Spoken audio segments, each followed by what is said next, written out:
The film opens with the introduction of Ryan Logan, a sniper of exceptional skill who is a member of an elite military group. His role in the team is crucial, as he often provides cover and support for his teammates during missions, using his sharpshooting skills to keep them safe from afar. However, there are instances when his team members act recklessly, forcing Ryan to engage the enemy directly to ensure their safety. Fast forward to the present day, and Ryan has left his military career behind due to injuries he suffered while on duty. He now dedicates his time to teaching his son, Billy, the art of hunting, with the hope of passing on his skills and knowledge. However, Billy does not share his father's interest in becoming a sniper. Instead, he chooses to free the animals they catch during their hunting trips, showing a distinct lack of the killer instinct that Ryan has. Despite noticing this difference, Ryan is not disheartened. He has grown weary of taking lives, a stark contrast to his past in the military. When Ryan and Billy return home from their hunting expedition, they are welcomed by Justine, Ryan's wife.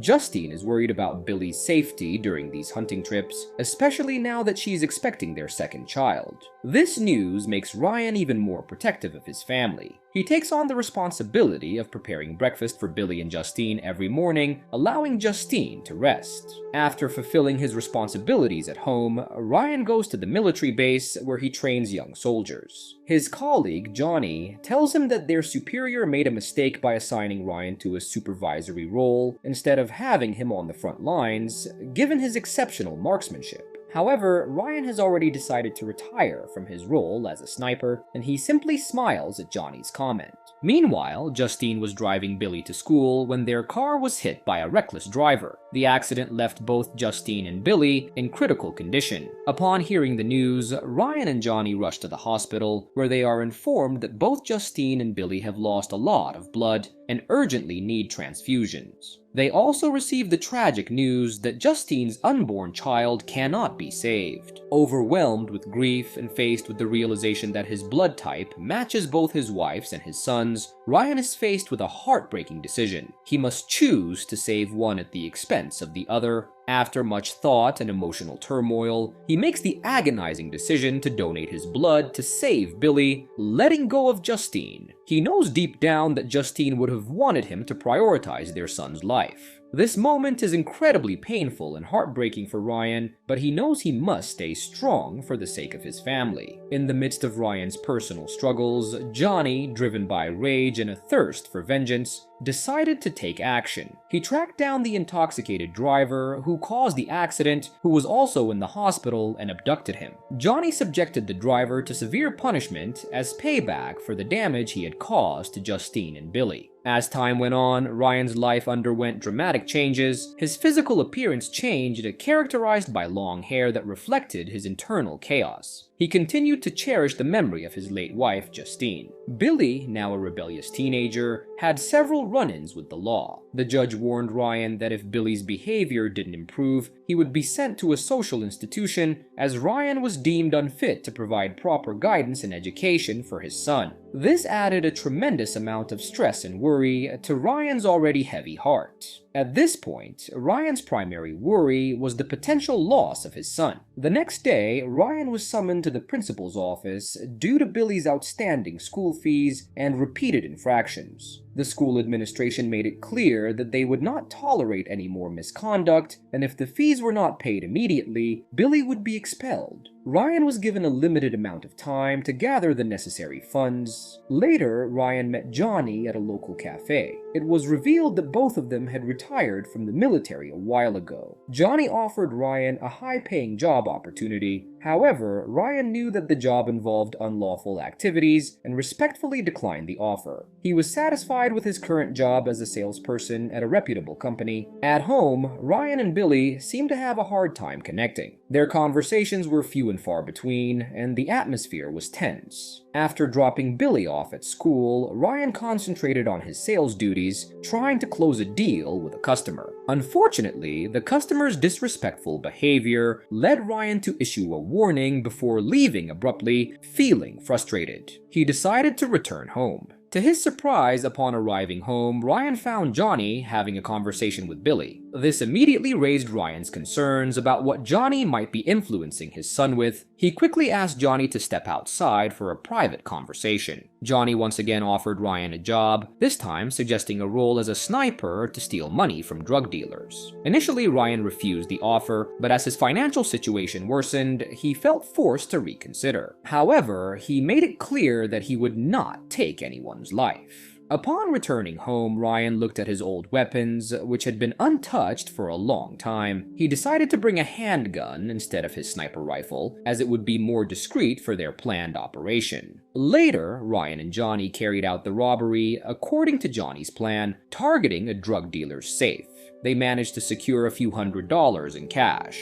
Unknown to them, a boy at the base had sent a message to his brother about the robbery. Luckily, Johnny's knowledge of the area allowed them to escape without being noticed. After the successful heist, Ryan and Johnny shared a moment of joy. Johnny mentioned that they might not see each other again, as they had obtained a significant amount of money. As a token of friendship, Johnny gave Ryan some of the money to cover Billy's school fees. On the subsequent day, Ryan was confronted with a disheartening revelation. His superior at work decided to end his employment contract, a decision triggered by a complaint from a customer about Ryan's inappropriate behavior. Consequently, Ryan found himself compelled to reconnect with Johnny, seeking another job that was not exactly within the confines of the law. Johnny, understanding Ryan's financial predicament, offered him a more challenging assignment. This time around, Ryan was given the responsibility of using his sniper rifle to ensure Johnny's safety from a distance. As Ryan was getting ready for this mission, he was approached by Billy, who asked if he could spend time with his friends. Ryan, acknowledging Billy's request, gave him his approval and then focused on his own task. Shortly after, Ryan kept a watchful eye on Johnny from afar, scrutinizing his interactions with the drug dealers. Amid their transactions, Johnny directed Ryan to take down anyone who exhibited suspicious behavior. However, the drug dealers wrongfully accused Johnny of theft from their base of operations. Luckily, Johnny skillfully defended himself against the accusations, preventing the drug dealers from inflicting any harm on him. Despite being equipped and prepared, Ryan chose not to use his weapon. In the meantime, Billy was thoroughly enjoying his time with his friends, partaking in alcoholic drinks and basking in their camaraderie. Despite already being under the influence of alcohol, one of Billy's friends persuaded him to drive his parents' car, a risky choice that swiftly resulted in severe repercussions. On the flip side, Ryan, who had just finished his task, was informed about Billy's car accident and the substantial damage it had caused. He hurried to help his distressed friend, but his patience was wearing thin due to Billy's continuous blunders. Ryan was already burdened with the unfinished payment of Billy's tuition fees, and now they also had to figure out a way to finance the car repairs. When Billy returned to his dwelling, he was consumed by a profound sense of remorse, even considering the unthinkable act of taking his own life. Ryan, in an attempt to alleviate Billy's distress, offered comforting words and a reassuring embrace. Subsequently, Ryan made an effort to apologize to the owner of the damaged car and rectify the situation, but his attempts only served to exacerbate the issue. The car's owner, a practicing attorney, insisted on complete reimbursement for the damages and prohibited Billy from interacting with his son as a result of the incident. In a dire financial situation and needing a significant amount of money to cover the cost of the car repairs, Ryan sought employment from Johnny. It was at this point that Johnny proposed a high-paying, albeit illegal, job as a hitman with the objective of eliminating the drug dealers who were after him.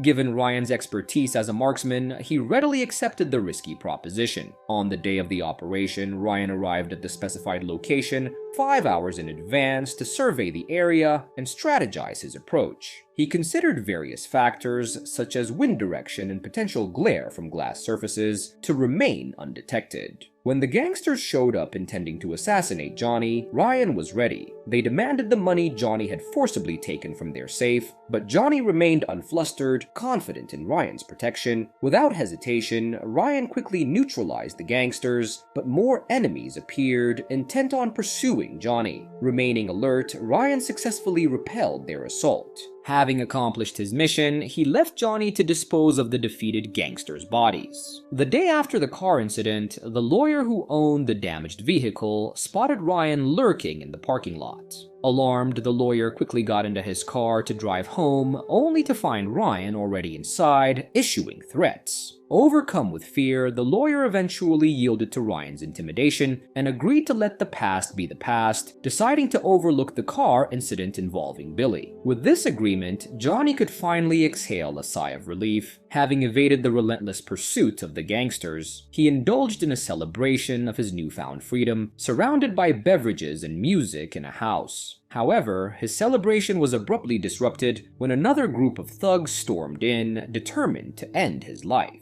Fortunately, Johnny managed to repel the attackers and preserve his life. Nevertheless, the fleeting sense of security he experienced was short-lived, as he soon realized that danger was still imminent. The next day, Johnny sought shelter at Ryan's home and pleaded with him to collaborate on a new mission. Regrettably, Ryan refused the proposal, which infuriated Johnny. In a sudden outburst of anger, Johnny turned against Ryan, initiating an attack with the intention of killing him and framing him for all the thefts and murders they had jointly committed. Forced into a defensive position, Ryan retaliated against his former ally. Just when the situation seemed hopeless, Billy unexpectedly appeared on the scene, armed with Ryan's rifle. He promptly shot Johnny, bringing the violent confrontation to an end. The film concluded with Ryan and Billy sitting in a park, engaged in a conversation and seemingly making amends, both experiencing a newfound sense of joy.